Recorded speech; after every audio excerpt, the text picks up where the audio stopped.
नमस्कार, Manoj Tiwari talk show में आपका स्वागत है। अभी तक आप प्रयागराज के राजनेताओं से बातचीत हमारी सुन रहे थे। आज हम आपको ENT specialist doctor Shashank Ojha ji से मिलवाएंगे। आपको हम बता दें, जैसे हेयर इम्प्लांटेशन होता है, नेचुरल बाल की तरह बाल निकलने लगते हैं, दांतों का जो है इम्प्लांटेशन होने लगा है, इसी तरीके से किडनी, घुटने आदि का भी इम्प्लांटेशन के बारे में आपने सुना होगा। आज हम बातचीत करेंगे कॉकलियर इम्प्लांटेशन पर। कॉकलियर इम्प्लांटेशन का मतलब होता है कि जो बहरे होते हैं, जिनको सुनाई नहीं देता है, उनके कान के बगल से एक मशीन लगाई जाती है। ये तमाम चीजें हैं जिसको कॉकलियर इम्प्लांटेशन बोलते हैं। हम डॉक्टर साहब से बात करते हैं। और डॉक्टर ओझा, आपका हमारे डॉक्टर में बहुत बहुत स्वागत है। सबसे पहले ये नई टेक्नोलॉजी जो विज्ञान ने जो है मतलब इजाद किया है, कॉकलियर इम्प्लांटेशन है इस पर हमारे समाज में बहुत ही, जैसे कहते हैं, प्रकृति के अपने अपने नियम हैं और वो अपने हिसाब से ही काम करते हैं। तो कुछ लोग तो नॉर्मल होते हैं, लेकिन कई लोग ऐसे, कई बच्चे ऐसे होते हैं या कई लोग ऐसे होते हैं जिनकी सुनाई का प्रॉब्लम होता है, जिसके वजह से उनके पूरे डेवलपमेंट में प्रॉब्लम होती है। इसके कई सारे कारण होते हैं, जैसे कि बच्चे का एक पैदाइशी कान के नसों में खराबी होना या दिमाग में खराबी होना। तो कॉकलियर इम्प्लांट एक ऐसी सुविधा दी गई है कि जिन बच्चों में जो बचपन से सुन नहीं पा रहे हैं और उसके अवयव में बोल नहीं पा रहे हैं, उसके लिए एक ऐसा उपकरण तैयार हुआ है जिसमें कि जब सुनाई के दो भाग होते हैं, एक तो कान के अंदर का भाग होता है और दिमाग से रिलेशन जिससे होता है वो भाग होता है। कभी कभी क्या होता है कि एक छोटे से, कभी डेवलपमेंट प्रॉब्लम की वजह से या किसी प्रॉब्लम की वजह से एक न्यूरल सेल्स होते हैं जो कि कॉकलिया में पाए जाते हैं, जिसके वजह से हम लोग का ब्रेन स्टिमुलेट होता है, काम करता है, जिससे हम अपने काम को, जैसे जो सुना तो हम अपने दिमाग में वो उसका इम्पल्स किया और जिससे उसका रिस्पॉन्स निकल के आया। तो जब वो सेल्स थोड़े से खराब हो जाते हैं, किसी भी कारण, हो सकता हो पैदाइशी, हो सकता हो किसी दवाई के समय, हो सकता हो गर्भ में, तो उसको एक इलेक्ट्रोड विधि द्वारा, एक इलेक्ट्रोड जो कि सिमिलर जो न्यूरल सेल्स का काम होता है उसी तरीके से वो भी काम करेंगे और वो इम्पल्स को आगे जनरेट करेंगे मस्तिष्क में या ब्रेन में जाकर, जिसके वजह से एक रिस्पॉन्स होगा और बंदा जो उसी के लिए उस इलेक्ट्रोड को हम लोग ऑपरेशन विधि द्वारा कान के पीछे से उसको उस जगह पे डालते हैं और जिससे कि वो एक नॉर्मल इम्पल्स जाए। इम्पल्स जाने के बाद जो रिस्पॉन्स आए उससे अमूमन क्या देखा गया है कि जो बच्चे सुन नहीं पाते हैं, जैसे हम लोग को पता ही है कि एक ब्राह्मण का लड़का मंत्र पढ़ेगा, एक मौलवी का लड़का कलमा पढ़ेगा, एक बंगाली का बच्चा बंगाली बोलता है। तो जब तक हम सुनेंगे नहीं तब तक हम बोलेंगे नहीं। बिल्कुल। तो जब हमें सुनने के लिए, हमें बोलने के लिए हमारा सुनना बहुत जरूरी है। तो इसी के लिए ये उपकरण बनाया गया है, जिसके विधि के द्वारा कि जो उन न्यूरल सेल्स को एक रिप्लिकेट करके अपने स्टिमुलस को ब्रेन में भेजे और उसी के हिसाब से बच्चों का एक रिस्पॉन्स तैयार हो। जब शब्द जब सुनाई कान में जाएगी और उन इलेक्ट्रोड को हिलाएगी और वो नर्व्स ब्रेन में जाएंगे, तभी उस ब्रेन से रिस्पॉन्स निकलेगा। या वो छोटा बच्चा मम्मा बोलने के शक्ति रखेगा या पापा या नमस्ते या प्रणाम बोलता है। अरे मतलब सर, जैसे जो बच्चे जो है गूंगे हो जाते हैं, तो गूंगे होने के पहले हमें लगता है बहरे होते होंगे। हाँ, ये जन्म जाते हैं कभी कभी बच्चों के साथ, क्योंकि मैंने जैसे बताया आपको कि जो बच्चे सुन नहीं पाएंगे उनका ना बोलना स्वाभाविक होता है, क्योंकि उनको पता ही नहीं, वो आपको मुंह बस एक, जैसे कहते हैं ना कि बिना आवाज की पिक्चर देख रहे हैं, उनको पता ही नहीं दिख रहा था, उनको बस दिख रहा है क्या हो रहा है। लेकिन कुछ लोग को जो, जैसे हमारा कॉकलियर इम्प्लांट कई लोगों के लिए ऐसा नहीं है, अमूमन ये बहुत बड़ा एक बूम है जो बच्चों में काम आता है, जो बच्चे, और अमूमन बच्चों में इसलिए क्योंकि पैदा होने से 5 साल तक एक एज होती है जिसमें बच्चों की भाषा डेवलप होती है। इसीलिए इसको डिवाइड किया है प्रीलिंगुअल और पोस्ट लिंगुअल्स में। 5 साल के पहले अगर किसी बच्चे को ये सही ही उसमें अवधि में ये अगर इंट्रोड्यूस हो जाए, या इसीलिए कहा जाता है आजकल बच्चों में जब भी पैदा हो तो उनके सारे सेंसेस को चेक कराना चाहिए। उसी से ही हमको ये अंदाज मिल जाता है कि बच्चा, इसकी सुनाई में कोई प्रॉब्लम तो नहीं, आगे चल के सुनने में कोई इश्यूज तो नहीं आने वाले। उसके लिए हम लोग तैयारी करते हैं और ये कॉकलियर इम्प्लांट जैसी जो सुविधा है ये पैदाइशी बच्चों से मतलब 2-3 महीनों से शुरू होता है और 5 साल के बच्चों या उनसे बड़े बच्चों में, एडल्ट्स में भी ये किया जाता है, जिसमें इंडिकेशन प्रॉपर है। तो कॉक्लियर इम्प्लांट का बेसिकली डॉक्टर साहब, मेरा अगला सवाल ये है, कॉक्लियर इम्प्लांट की सर्जरी कैसे होती है और ये कब जो है आप लोग का? जैसे मैंने बताया कि कॉक्लियर इम्प्लांट की सर्जरी होने के लिए सबसे इम्पोर्टेंट है कैंडिडेसी हमें पिन पॉइंट करना है कि किन बच्चों में इसकी सुविधा से उनको फायदा मिलेगा। उसका एक पैमाना, एक प्रोटोकॉल बनाया गया है जिसके अतिरिक्त हम लोग उसको चयन करते हैं। चयन करने के बाद उनका एक प्रोसेस है। प्रोसेस कैसे होता है कि पहले हमने अगर बच्चे को हमने आइडेंटिफाई किया कि इसको कॉक्लियर इम्प्लांट की जरूरत हो सकती है, तो सबसे पहले क्योंकि ये एक सुविधा ऐसी नहीं कि जो बहुत फ्री में है आजकल सरकार द्वारा, लेकिन बहुत सारी सुविधाएं प्रदान की गई हैं एडिट स्कीम के द्वारा कि बच्चों को फ्री मिल जाए, बट लेकिन फिर भी ये इतनी सुविधा सरल और सहज नहीं है। इसके लिए हमें ये बहुत इम्पोर्टेंट है कि हमें मेक श्योर करना पड़े कि हम जब ये जिस पे कर रहे हैं उसको इससे पूर्णतः फायदा मिले। इसके लिए बच्चे के साथ साथ माँ बाप का मेंटली प्रिपेयर होना बहुत जरूरी है।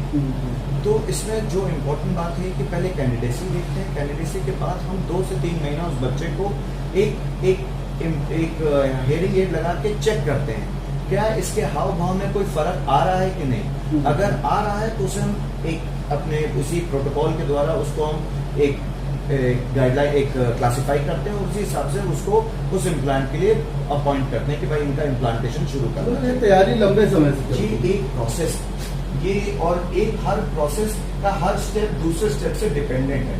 अगर हम एक भी स्टेप में पीछे होंगे तो हमारा आगे का स्टेप बिल्कुल ना होने की चांसेस बढ़ जाए। तो इसमें हमें क्या करना है कि हमें कान के पीछे अगर बच्चों को, जैसे हमने बताया कि पूरा इनका सीटी, पहले बच्चे को हम पहले उनके कान का वो करते हैं, बहरा जांच करते हैं, ये देखते हैं कि उनके दिमाग और कानों की नसें ठीक हैं, उनका वो तो ठीक है, क्योंकि अगर मान लीजिए कान की नस सही है और दिमाग की नसें नहीं चल रही तो हमें इसका कोई फायदा नहीं मिलेगा।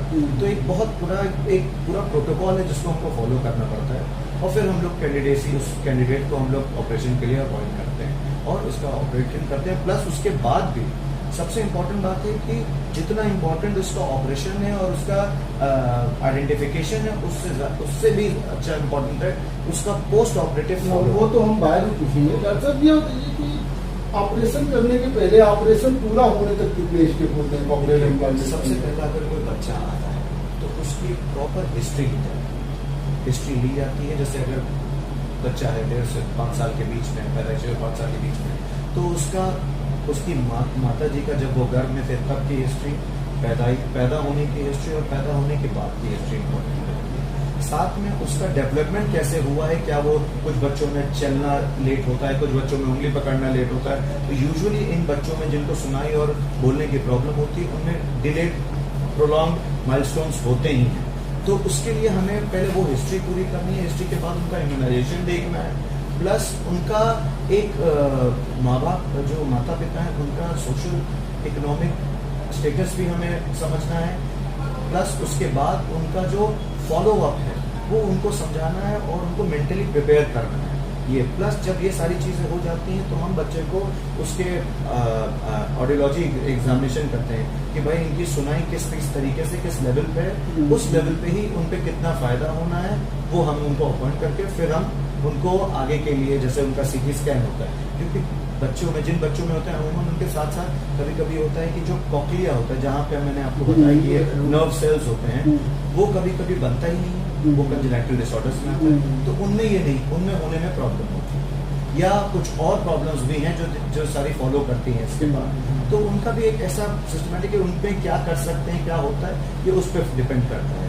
प्लस फिर जब हम लोग ऑपरेट करने के लिए पेशेंट को ले आते हैं तो उसमें क्या होता है कि हम एक प्रॉब्लम प्लांट में एक इंडक्टर होता है, एक बेस बनाना होता है, उसके ऊपर रखा जाता है, प्लस एक ऑडियोलॉजिकल इम्प्लांट होता है जो कि कान में काम आता है, प्लस उनका जो इलेक्ट्रोड जो कान के अंदर से पीछे से जाता है वो जो ब्रेन में कॉक्लिया में जाके रखा जाता है जो कि ट्रांसमिट करता है वो होता है। तो कई सारे कॉक्लियर इम्प्लांट इसके लिए होते हैं, प्लस उसमें हम एक छोटा सा इंसिजन पीछे देते हैं, उसमें हम एक वायर होता है, एक वेल बनाते हैं जो इलेक्ट्रोड का एक वायर होता है, ये हमारा जो हमारी साउंड जाती है उस पर कलेक्ट होती है, प्लस उसका हमारा एक इलेक्ट्रोड होता है जो कि कान में जाता है। यहाँ पर हम जैसे हेयरिंग एड में हम लोग देखते हैं एक पूरा चैनल यहाँ पे लगाते हैं, जिससे कि जो कलेक्शन के काम आता है वो जाता है, और फिर उसके बाद जब इस पे आता है तो वो स्टिमुलेट करता है, स्टिमुलेट करने के बाद हमारे ब्रेन में मैसेज जाता है। अच्छा सर, कॉक्लियर इम्प्लांटेशन के जोखिम कितने हैं, तो कितना सफल होता है ये? देखिए सफलता तो हमारा अगर प्रोटोकॉल सही चलेगा तो सफलता हम लोग सुनिश्चित कर सकते हैं, लेकिन अमूमन ये कहते हैं कि हमारे काम में हमारे हाथ में बहुत अच्छा काम होता है, बट काम तो ईश्वर का ही होता है। तो उसमें हमें सबसे इम्पोर्टेंट ये है कि हमारा आइडेंटिफिकेशन, पेशेंट सिलेक्शन बहुत इम्पोर्टेंट है। और इसमें भाई कभी कभी ये होता है कि जो बच्चों का अर्ली आइडेंटिफिकेशन होता है उनका बहुत अच्छा ऑपरेटिव के बाद बहुत अच्छा जो बच्चों का फॉलोअप होता है, क्योंकि हमें बच्चों को ये बताना है कि आपको ये चीज़ करना है, हम उसे करके बताएंगे, माता पिता को एजुकेट करेंगे, तभी वो उस हिसाब से बच्चे को भी एजुकेट करेंगे। और उसी हिसाब से कभी कभी हम लोग ने देखा है कि कई बच्चे जिनको वो गोल सो नहीं पा सके क्षमता थी, लेकिन वो एक नॉर्मल स्कूल में भी जाते हैं। तो इसका जो सक्सेस रेट है कम्स अराउंड 90 to 95% में आता है, लेकिन it depends upon the candidate. हम अपने कैंडिडेट्स को कितने इम्पोर्टेंट तरीके से, कितने अच्छे तरीके से इवेल्युएट करके चुन रहे हैं, उस पर बहुत निर्भर करता है। सर, कॉक्लियर इम्प्लांटेशन में जितनी भूमिका जो है कॉक्लियर सर्जन की होती है, वो सर्जरी करके कॉक्लियर को फिट करते हैं कान के नीचे ब्रेन के पास, इतनी ही है उससे भी अच्छी भूमिका ऑडियोलॉजिस्ट की होती है। ये दोनों का संबंध जरूरी होता है। संबंध नहीं, ये दोनों ऐसे हैं कि इन दोनों के बिना ये चीज कारगर ही नहीं हो सकती। ये एक ऐसी चीज है जैसे अगर सर्जरी हम बहुत अच्छी कर लें और हमें इम्प्लांट करने के लिए हमें उसको बच्चों को फॉलो अप करने के लिए ऑडियोलॉजिस्ट नहीं मिला, स्पीच थेरेपी नहीं मिला, तो इम्प्लांट का कोई फायदा नहीं होगा। कई माता पिताओं में ये भ्रम होता है कि अरे डॉक्टर साहब हमने तो ऑपरेशन भी करा लिया फिर भी हमारा फेलियर हो गया। वो फेलियर का कारण ये नहीं कि हमने ऑपरेशन बहुत अच्छे से अच्छा कर लिया, फेलियर का कारण है कि ऑपरेशन के बाद उस बच्चे को सिखाना भी तो है। भाई हम गुरु के पास ले जाएं और वो गुरु से सीखे ना, तो फिर क्या फायदा है।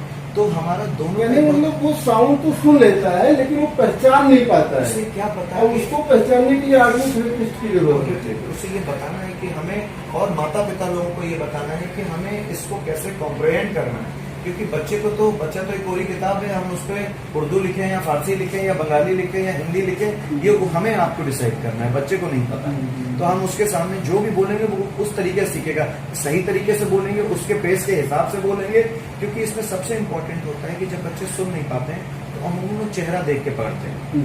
तो हमें उस चेहरे को उस हिसाब से, ताकि उस बच्चे को समझ में आए कि हम पापा कह रहे हैं या हम मम्मी कह रहे हैं, ये चीज बहुत जरूरी है। लिप रीडिंग, ये सारी चीज एक इसे कहते हैं ना, ये एक अपने में एक अपना यूनिवर्स है, जैसे एक चीज एक दूसरे पे बहुत निर्भर है और हर चीज का एक बहुत महत्व है। जैसे कि बच्चा 6 महीने 8 महीने का होता है, घूम घाम करने लगता है, माँ बाप तभी उसको जो है कुछ सिखाने लगते हैं, लेकिन कॉक्लियर इम्प्लांटेशन 5 साल बाद होता है, तब तक तो वो बहुत बुद्धि है। 5 साल बाद नहीं, कितनी उम्र में? 2 महीने के बच्चे से 5 साल की 2 महीने के बच्चे में कैसे, how you will decide that this need there are batteries of tests which we can perform। जैसे मैंने कहा ना कि बच्चा, अब विदेशों में क्या होता है कि विदेशों में बच्चा पैदा होता है तो उसके आईसाइट, उसके कान, उसके सारे सेंसेस नोट किए जाते हैं और उनका डॉक्यूमेंटेशन होता है। हिंदुस्तान में भी अब ये शुरू हो गया है, जिसकी वजह से अब हम लोग ये चीज शुरू कर रहे हैं। हम लोग भी अब इस तरीके से बैरा करके एक टेस्ट होता है, जिससे हम लोग ये पता कर लेते हैं कि अंदर की नसें और दिमाग की नसों में तालमेल रहता है। यानी जैसे ही बच्चा पैदा हो उसके सारे सेंस के बारे में चेक करा लेना चाहिए, क्या है क्या नहीं, भविष्य में क्या ऐसा हो सकता है। नहीं तो ये समस्या तो आएगी कि ऑपरेशन, ये समस्या आएगी, लेकिन जब आपको पता चलेगा तो वो लेट हो सकता है। तो ये एक अच्छा सर, एक चीज बताइए, कॉक्लियर इम्प्लांटेशन क्या बच्चों में ही ज्यादा कारगर होता है या बड़ों में भी? तो बड़ों को तो सारी बातें, बड़ों में तो आदमी थेरेपिस्ट की क्या जरूरत होती नहीं सर। देखिए कि ये उन्हीं में कारगर होगा देखिए जो बच्चे सुन नहीं पा रहे। हम कहते हैं अगर आप 5 साल के ऊपर की एज से आ गए हैं, 7 साल में आपके कान के आगे कुछ हो गया जिससे आपकी नसें खराब हो गई, या आपको कोई दवाई लग गई जिससे आपको नसें खराब हो गई, तो उसमें क्या होता है कि बच्चों की कुछ भाषा तो डेवलप हो गई, लेकिन वो पीछे ही हो गए। जो नॉर्मल भाषा 7 साल की उम्र की होनी चाहिए वो शायद होगी 4 साल की उम्र की। तो वो कहीं ना कहीं लैग बिहाइंड करते हैं और हम तुरंत तो वो बता नहीं देंगे कि नहीं मुझे कम सुनाई दे रहा है। वो पहले उनको महसूस होगा कि हमें पता चल रहा है कि नहीं चल रहा है, फिर उनके माता पिता को लगे कि हम चिल्ला रहे हैं, सुन क्यों नहीं रहे। तो वो करते करते एक समय बीत जाता है जिसकी वजह से पीछे हो जाते हैं। अच्छा डॉक्टर साहब, एक चीज और होती है, कॉकलियर इम्प्लांटेशन के बाद क्या बच्चा तुरंत सुनने लगता है? क्योंकि वो तो पहले जो है सुनता नहीं था, तुरंत सुनने लगता है या जो है कुछ समय बाद? कॉकलियर इम्प्लांट के बाद एक हीलिंग, बूम हीलिंग अमूमन 2 से 3 हफ्तों में होती है। तो जो ऑपरेशन किया है, ऑपरेशन का बूम हीलिंग के बाद पहले ये देखा जाता है कि किसी प्रकार का कोई इन्फेक्शन तो उसके बाद नहीं हुआ, क्योंकि सबसे इम्पोर्टेंट बात है कि हमारा जो सोशो इकोनॉमिक लेवल है हिंदुस्तान का, उसमें आपको सब पॉपुलेशन को केटर करते हैं। तो किसी का बहुत अच्छा है, किसी का कुछ कम है, किसी का कुछ कम है, तो हमें उस हिसाब से उनको बताना है, उनको एजुकेट करना है और उसके बाद उनसे उम्मीद करनी है और उनको फॉलो अप देना है कि किसी प्रकार का कोई इन्फेक्शन तो नहीं है, किसी प्रकार का कोई प्रॉब्लम तो नहीं है। पोस्ट ऑपरेटिव हमें उसको देखना है कि इलेक्ट्रोड अपने सही जगह पर है कि नहीं है, ये हमें करना पड़ता है। फिर 3 हफ्ते के बाद हम उनका साउंड टेस्ट करते हैं। ऐसे तो हम लोग जैसे ही ऑपरेशन करते हैं उसके तुरंत ही बाद एक NRT टेस्ट होते हैं, वो हम लोग कर लेते हैं। मैपिंग होती है कि हमारे इलेक्ट्रोड सही जगह गए हैं और वो काम कर रहे हैं कि नहीं। लेकिन बच्चे हैं, हिलेंगे कभी गिरेंगे, कभी झटपट आएगा, तो उसमें ट्रांसलोकेशन होने का उनके डिस्लोकेशन होने का बहुत चांसेस है। तो ये चीज एक उसके बाद से हम लोग जब करते हैं तो वी नोट आउट कि भाई 3 हफ्ते बाद हम उसको will expose him to the sound, और फिर उसके बाद उनका स्पीच थेरेपी क्लासेस शुरू होती है कि कैसे उनको पढ़ाया जाए। तो इसलिए कहा जाता है कि जब बच्चा पैदा होता है, जैसे मान लीजिए आपके 2 साल में हुआ, तो ये नहीं कि 2 ऑपरेशन हुआ और ऑपरेशन के 1.5 साल के ऑपरेशन के 1.5 साल तक, या कुछ लोग 2 साल, कुछ लोग 2.5 साल तक हमें उनको एक एजुकेट करना पड़ता है, उनको बताना पड़ता है, थेरेपी देनी पड़ती है पोस्ट ऑपरेटिव, जिसमें कि बच्चे अपने आप से देखिए, हम और आपको अगर लगेगा कि हमें चश्मा पहनने से आराम है तो हम क्यों नहीं पहनेंगे, तो उस बच्चे को उस लेवल तक जागरूक करना कि नहीं आपको इससे आराम मिल रहा है तो वो जरूर पहनने लग जाएगा, उसकी आदत बन जाएगी। डॉक्टर साहब, हमने ये पढ़ा था कि वो कोई मशीन होगी जिसको आपको ऑन करना पड़ता है, मतलब ऑन और ऑफ करना पड़ता है ऑपरेशन के बाद भी। तो ये मान लिया कभी वो ऑफ हो गया तो अपने आप नहीं ऑफ हो सकता। वो एक मशीन है, देखिए सर, जैसे हम चश्मा पहनते हैं, चश्मा को जब आप सोने लगते हैं तो आप उतार देते हैं, वैसे ही वो मशीन है, उस मशीन को आप कान से निकालेंगे, उससे निकालेंगे तो वो ऑफ है। अच्छा, उसमें ये कोई वो नहीं है, कोई बहुत बड़ा सर्किट वो नहीं है, इट है। देखिए, जब हम लोग इंसानी बात करें तो एक बहुत ही बड़े शोध के बाद आया है कि जितना हम लोग कर सकते हैं उतना ही करेंगे, उससे ज्यादा नहीं कर सकते। तो जो बॉडी के लिए सबसे इम्पोर्टेंट है, जो बॉडी को नुकसान ना करे, जो मटेरियल्स बॉडी को नुकसान ना करें, फॉरेन बॉडी इन्फेक्शन ना करें, इसीलिए हम उस चीज को इस्तेमाल करें। डॉक्टर साहब, आपने अभी एक चीज बताया था, बच्चों को जब हम कॉकलियर इम्प्लांटेशन कर देते हैं उसके बाद उनकी क्लासेस चलते हैं, कहने का मतलब एक कॉकलियर सर्जन का काम तो खत्म हो जाता है, लेकिन उसके डिपार्टमेंट में और काम चलते रहते हैं। तो एक बच्चे को पूरा नॉर्मल होने में कितने दिन लग जाते हैं? 2.5 साल 3 साल? एक एवरेज जो समय है कि ऑपरेशन से 1 से 1.5 साल, डिपेंडिंग अपॉन द उस बच्चे की कितना एक्सेप्टेंस है, उनके मदर फादर कितने कोऑपरेटिव हैं, उनके मदर फादर कितने डिलीजेंट हैं, ये उस पर डिपेंड है। एक चीज और बताइए आप, जैसे कि मान लिया एक इंस्ट्रूमेंट आप अंदर लगाते हैं, एक इंस्ट्रूमेंट आप बाहर लगाते हैं, तो क्या बच्चा जो नहा सकता है, पानी में तैर सकता है, कि पानी चला जाए उसमें तो खराब हो जाए? वो एक नॉर्मल प्रक्रिया है, वो एक जो अंदर है, वो जैसे आप नहाते हैं, आप रोज नहाइए, बस जब आप नहाने जाए तो जैसे आप चश्मा उतारते हैं वैसे ही आप अपनी हेयरिंग एड उतार के रख लीजिए, नहाइए खूब बढ़िया से, और फिर जाइए अपना काम करिए। मतलब वो कहीं से डिस्टर्ब नहीं करेगा, बस एक जैसे कहते हैं कि लिमिट है, हर चीज में ट्रॉमा ना हो, बेवजह इन्फेक्शन ना हो, क्योंकि इन्फेक्शन से बचाना ऐसा। अच्छा डॉक्टर साहब, इलाहाबाद में प्रयागराज की बात करूँ तो कॉकलियर इम्प्लांटेशन की क्या सुविधा है? मैं तो गंगाराम हॉस्पिटल से मैंने अपना रेजिडेंसीशिप की है, और उसके अंडर मैंने डॉक्टर एकलहरी के अंडर कई सारी सर्जरीज वो की है, कई सारी सर्जरीज हम लोग ने किए हैं, और उसके अंडर हम लोग ने कई सारी ट्रेनिंग्स में खुद जर्मनी जाकर ही मैंने अपनी ट्रेनिंग ली है कॉक्लियर इम्प्लांट के लिए। तो हमारे पास तो इस अस्पताल में सारी सुविधाएं उपलब्ध हैं और हम लोग लोगों को एजुकेट कर रहे हैं। कुछ हम लोग सरकार से भी जुड़ रहे हैं, कोशिश कर रहे हैं एक चैनल बनाने का जो एडिप स्कीम द्वारा है, जिससे हम लोग को वो सहूलियत मिले कि जो हम लोग जिन बच्चों में जो लोअर सोशो इकोनॉमिक स्टेटस के बच्चे हैं, जिन पे जो इतनी एक्सपेंसिव ट्रीटमेंट नहीं कर सकते हैं, तो उनको सरकार की तरफ से जो सुविधा मिल सकती है वो पूरी होगी। डॉक्टर साहब, ये कॉक्लियर इम्प्लांटेशन में पूरा खर्चा कितना आता है? यहाँ तक आप बताइए कि रेगुलेशन बाद में जो उसका होता है वो सब लेके क्या होता है? देखिए, कॉक्लियर इम्प्लांट का जो देखिए बहुत सारे, मैंने कहा ना कि भारत मूल में इस इम्प्लांट का जो एक खर्चा है वो लगभग 5 से लेकर 8-9 लाख के आसपास का है। कुछ लोग कुछ और भी महंगे हैं, बट लेकिन जो हर के लिए है वो भारत सरकार के द्वारा एक एडिप स्कीम चलती है, जिसके अतिरिक्त जो लोअर सोशो इकोनॉमिक स्ट्राटा के बच्चे हैं या जो पेरेंट्स हैं, उनके लिए भी ये मदद है, जिसमें सरकार के द्वारा, इस स्कीम के द्वारा सरकार के द्वारा ही ये अनुदान दिया जाता है उसमें। और कुछ हम लोग डॉक्टर्स भी उसमें अपना वो करके, अपनी सर्जरी को वो करके बच्चों का, इसमें इम्प्लांटेशन जो पोस्ट आप बता रहे हैं कि पोस्ट सर्जिकल जो इसका जितने भी ऑडियोलॉजिकल वो हैं, जितने भी इनके टीचिंग्स है, सेशंस है, वो उसमें लगभग जो पोस्ट ऑप और जो मशीन के टेक केयर का अगर मान के चले तो लगभग 70,000 से 1 लाख रुपए का खर्चा आता है। डॉक्टर साहब, एक चीज और बताइए, हमने सुना है कि कॉक्लियर इम्प्लांटेशन के बाद जब सब कुछ नॉर्मल रहे तो समय पर उसको पुष्ट कराने के लिए या समय पर उसको चेकअप कराने के लिए डॉक्टर के पास जाना पड़ता है। ये तो हमेशा से यही है कि अगर हम किसी चीज का ध्यान नहीं देंगे वो खराब हो जाएगी। लेकिन इसमें क्या होता है कि हर एज, जैसे एज बढ़ता है आदमी का, बच्चे का दिमाग भी विकसित होता है, तो हमें उसके हिसाब से और उसको क्या कंफर्टेबल लगे उसको हमको एडजस्ट करना पड़ता है, क्योंकि मशीन को एडजस्टमेंट की जरूरत पड़ती है।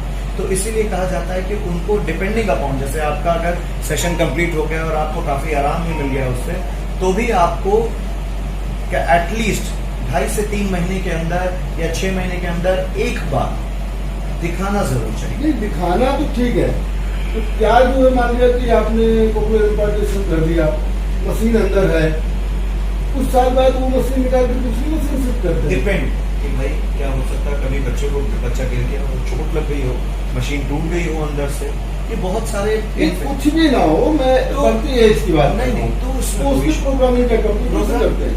हाँ बिल्कुल, कंप्यूटर से करते हैं उसकी प्रोग्रामिंग। प्लस अगर उसमें चेंज तभी होता है जब मशीन का कोई खराबी हो या इलेक्ट्रोड में डिस्लोकेशन, तभी उन सब चीजों की बात आती है। तो उतना बड़ा सर्जरी तो उतना बड़ा सर्जरी, लेकिन ये बहुत ही अनकन्वेंशनल, मतलब बहुत कभी किसी एक का में होता नहीं है, यूजुअली नहीं होता। अरे डॉक्टर साहब, एक चीज और बताइए, एक इंस्ट्रूमेंट अगर हमारे सिर के अंदर है तो मरीज का क्या कभी सीटी स्कैन कराना हो तो नुकसान नहीं करेगा? आजकल की मशीनें बहुत ही एडवांस हो गई हैं, जिसमें सीटी स्कैन MRI के उसमें देखा जाता है यूजुअली ज्यादातर, लेकिन अगर सीटी स्कैन भी होता तो उसमें कोई प्रॉब्लम नहीं होती।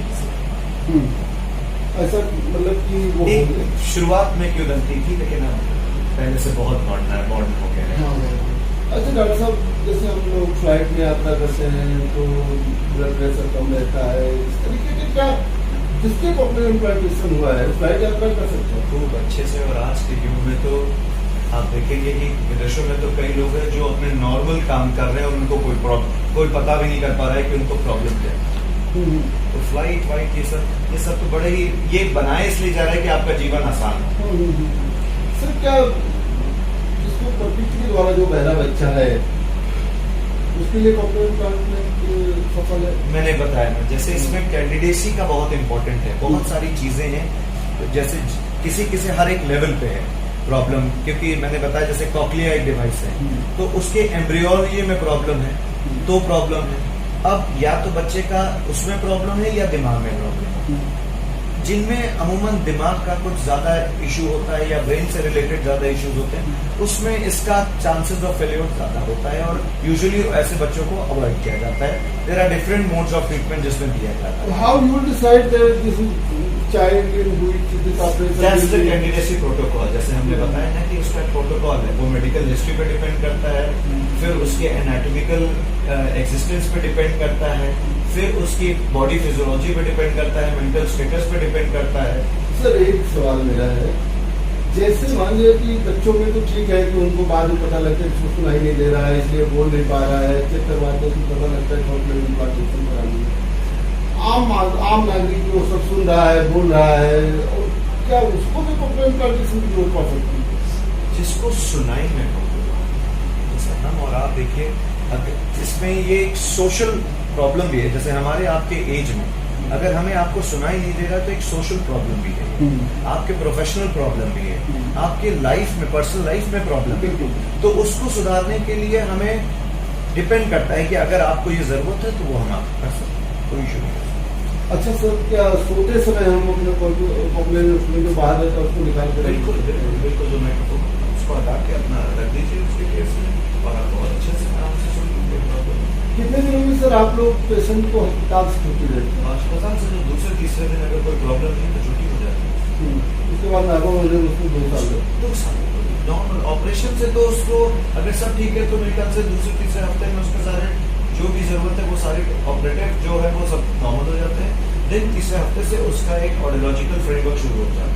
अच्छा सर, एक चीज और बताइए, ऑडियोलॉजिकल फ्रेमवर्क जो आप बात कर रहे थे, जैसे मान लिया हम लोग हिंदी भाषी क्षेत्र के हैं, हिंदी के शब्दों को कलेक्ट कर ले रहा है, कुछ इंग्लिश के भी शब्दों को कलेक्ट कर ले रहा है, तो ये क्या ग्रुप में सारे शब्दों को कलेक्ट करता है या केवल एक विषय के या एक सब्जेक्ट? जैसे हम और आपके परिवार के बच्चे हिंदी भी बोलते हैं, इंग्लिश भी बोलते हैं, अगर मान लीजिए हम लोग महाराष्ट्र गए और हमें महाराष्ट्री भी सीखना पड़े तो महाराष्ट्री भी बोलते हैं, हमारे बच्चे शेर और शायरी भी करते हैं, तो ये तो एक विकास का है, बहुमुखी विकास, जहाँ पे बच्चा तो एक कोरा कागज है, उस पर आप जो चीज चाहेंगे वो चीज करेगा, बस हमें उसको सिखाना पता होना चाहिए। डॉक्टर साहब, आप एक एंटी विशेषज्ञ हैं इलाहाबाद के, बहुत फेमस में, आप समाज को क्या संदेश देना चाहेंगे कॉर्पोरेट इम्प्लांटेशन को?